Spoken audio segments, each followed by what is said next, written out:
దీర్ఘశాంతము చేత న్యాయాధిపతిని ఒప్పించవచ్చును, సాత్వికమైన నాలుక ఎముకలను నలుగగొట్టును. తేనె కనుగొంటివా? తగినంత మట్టుకే త్రాగుము, అధికముగా త్రాగిన ఎడల కక్కివేయుదువేమో.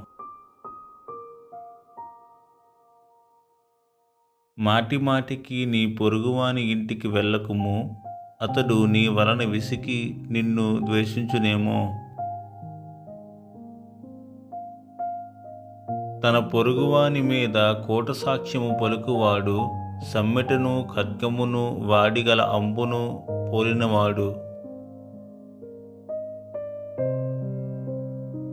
శ్రమకాలములో విశ్వాసఘాతకుని ఆశ్రయించుట విరిగిన పళ్ళతోనూ కీలు వసిలిన కాలుతోనూ సమానము.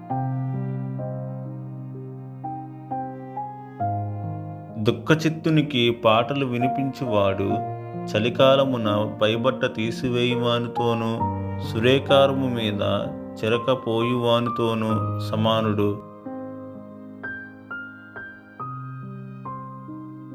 నీ పగవాడు ఆకలిగొనిన ఎడల వానికి భోజనము పెట్టుము, దప్పిగొనిన ఎడల వానికి దాహమిమ్ము.